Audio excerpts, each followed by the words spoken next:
Chers amis, bonjour. Nous sommes le vendredi 18 février 2022. Il est 9h30. Quelques news de l'Arménie, de l'Artsakh et de la diaspora arménienne. Diaspora arménienne, Marseille. Vive Marseille. Vive les Arméniens de Marseille. Hier, dans le stade Vélodrome, des dizaines et des dizaines de drapeaux arméniens face à cette équipe usurpatrice Karabakh, donc de Dardam, mais résidant à Bakou. Donc c'était cette équipe azérie qui affrontait donc Marseille. Marseille a, je vais pas écrasé, mais a gagné 3-1, 3 beaux buts face à des Azéris dynamiques mais inefficaces, qui sont d'un niveau inférieur à mon avis. Voilà. En tout cas, la présence arménienne au stade Vélodrome était remarquée. Donc à la télévision, on suivait donc cela. Malheureusement, on n'était pas au stade. Et je salue tous les jeunes du Noorderlound et tous les jeunes marseillais qui ont brandi le tricolore arménien dans ce stade Vélodrome qui était visible à la télévision. Donc on voyait de près, souvent, bravo aux Arméniens de Marseille. Marseille, notre ville du cœur, où j'ai résidé durant 10 ans aussi, comme vous le savez. Euh, voilà, bravo, bravo. Et en tout cas, bon, quel est le, comment dirais-je, la victoire est marseillaise. Mais nous, on tire un petit profit à titre national, à titre arménien, dignité, avec des panneaux, donc l'Artsakh, le Karabakh est arménien, bien sûr, qui ont surgi au stade Vélodrome. En tout cas, la télévision azérie qui diffusait cela, je pense que les téléspectateurs ont dû, surtout les dirigeants, ont dû être très très gênés, d'autant plus que l'un des dirigeants de Karabakh avait, lors de la guerre de l'Artsakh, dit qu'il fallait tuer tous les Arméniens jeunes, moins jeunes, enfin exterminer les Arméniens, comme l'appel de Talat Pacha à la veille du génocide des Arméniens de 1915. L'Azerbaïdjan est complice de ce génocide aussi. On l'a vu en 2020 lors de la guerre de l'Artsakh. En tout cas, bravo à Marseille, bravo à l'OM et tant pis pour les Azéris, qui d'ailleurs dans l'équipe il y avait deux, trois Azéris, pas plus. Voilà. L'Eurovision Junior 2022 qui se déroulera en Arménie, on ne sait pas, donc c'est entre octobre et décembre. A priori, ce sera le mois de décembre.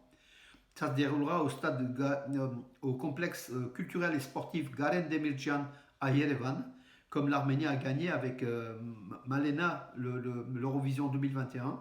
L'Arménie va recevoir donc c'est un grand événement en fait pour l'Arménie. Hier, Nicole Pachinian, lors de la séance du gouvernement avec le ministre de l'économie, sont penchés, ont affirmé que ce sera un événement international majeur, c'est l'Eurovision 2022. Autre événement majeur, championnat d'Europe senior de boxe. Et ces deux événements se dérouleront au complexe sportif et culturel Garen Demircian d'Yerevan. Le gouvernement arménien a alloué un budget assez conséquent pour l'organisation, je pense, de ces deux événements internationaux qui vont attirer quand même des centaines, voire des milliers de touristes, d'après le gouvernement arménien. Voilà, bravo. Donc, bravo à l'Arménie qui va organiser aussi d'autres événements internationaux pour l'année 2022. Le ministre de l'économie donc, a détaillé. Donc voilà, l'Arménie qui renaît, l'Arménie qui est là, qui est debout, qui combat, qui a le désir de vivre. Un peuple qui désire vivre, il vit. Donc voilà le secret. C'est un peuple qui ne meurt pas. Et on est heureux pour l'Arménie. On soutient à fond. D'ailleurs, bon, j'interviens sur le site de l'Eurovision Junior aussi, où j'ai placé pas mal d'éléments, pas mal d'articles liés à cet événement de l'Eurovision Junior 2022 en Arménie, à Yerevan. L'Eurovision Senior, par contre, qui se déroulera à Turin, en Italie, l'Arménie va désigner donc le nom. A priori, ce sera une chanteuse. Des bruits ont couru, mais je ne vais pas vous donner son nom, puisqu'en fait, la télévision arménienne, la télévision publique d'Arménie qui gère cela, a affirmé que début mars, on communiquera donc le nom de la participante ou du participant à cette Eurovision Senior 2022 au mois de mai à Turin. En Artsakh, en fait, donc Ardak Beklarian, le ministre d'État, s'est rendu dans une école, l'école numéro 3 de Stepanakert, où des élèves, ou des jeunes élèves arméniens apprennent à construire des drones, donc justement l'art technologique de réaliser des drones qui peuvent servir à l'avenir donc pour l'Artsakh, pour l'armée de l'Artsakh, se sont mis donc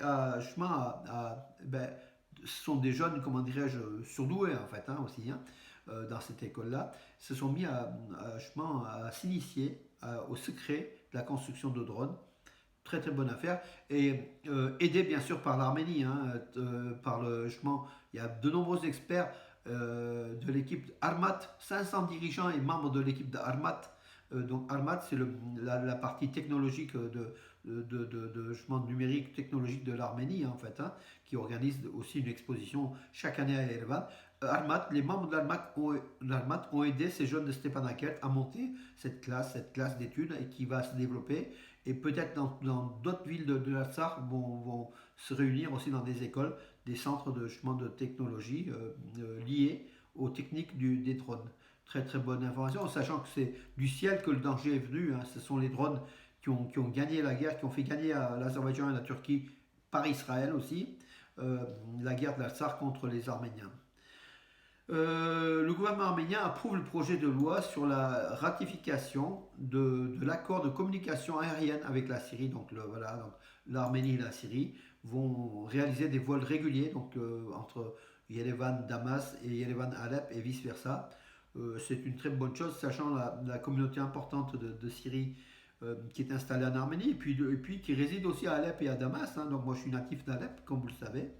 Une communauté qui est bien sûr l'ombre de ce qu'elle était dans les années 60 ou 70 où il y avait 100 000 membres. Hein. Donc aujourd'hui, on peut compter autour de 15 à 20 000 membres tout au plus. Voilà. Mais en tout cas, ces liaisons aériennes entre Yerevan et Damas et Alep vont développer tant le tourisme que les communications que les liens arméno-syriens. Voilà. Le seul moyen de protéger les civils est le retrait des Azéris près des villages. Ce sont les médiateurs d'Arménie, Arman Tatoyan, et les médiateurs de l'Artsakh qui l'affirment, puisque des tirs de soldats azéris se sont multipliés ces derniers temps sur des habitations de villages proches entre les zones occupées et la zone de l'Artsakh, également aussi dans la région de Sunik et de Karakonik en Arménie. Donc les responsables des droits de l'homme en Arménie et en Artsakh appellent à un retrait de quelques kilomètres des forces azéries. Et je crois que la même chose sera aussi pratiquée du côté arménien, puisque il faut une équivalence. Écoutez mes amis, j'en ai fait le tour. Oui, Garen Khachanov en tennis qui est en quart de finale du tournoi de Doha. Voilà une bonne chose. Écoutez, pour aujourd'hui mes amis, j'en ai terminé. Je vous souhaite une bonne journée. En tout cas, merci les Marseillais, merci les Arméniens de Marseille. C'est vraiment la capitale. Marseille est bien la capitale arménienne de la diaspora française. Voilà, bravo aussi à cette équipe de Marseille qui a pris une sérieuse avance. Avant le match retour jeudi prochain à Bakou, moi personnellement, je pense que Marseille va encore gagner. Voilà. Pourtant, je suis pour Marseille, je suis autant pour PSG, ce qui contrarie un petit peu mes enfants. Je suis pour le beau football. Voilà mes amis, parce que le football n'est qu'un jeu et être supporter à fond contre vents et marées, quelque part on se condamne à soutenir du beau football. Quoi. Voilà. Des fois, parce que quand son équipe elle est en mauvais état, voilà, les supporters qui soutiennent à fond leur équipe, des fois n'arrivent pas à dormir le soir des défaites. Quoi. Et souvent les défaites sont nombreuses, souvent quand on est attaché à une équipe. Voilà mes amis, aimons le sport, aimons aussi l'Arménie, aimons l'Artsakh et bravo la France, bravo la communauté arménienne de France, bravo à nos jeunes, que ce soit du Nord-Sénout ou d'autres jeunes, des Arméniens d'Arménie, des Arméniens de Marseille. Bravo à vous tous, vous nous avez fait plaisir hier avec des drapeaux tricolores qui flottaient partout, on voyait à tous les angles de caméra, qui pourtant évitaient. Il y avait un drapeau azéri, par contre j'ai écrit qu'il n'y en avait pas, il y avait un drapeau azéri, mais très très loin en haut des tribunes isolées. D'ailleurs, tous les Arméniens braquaient leur drapeau en direction de ce drapeau-là. Voilà. En tout cas, hier, on a gagné, le football a gagné, mes amis. Bonne journée et à demain.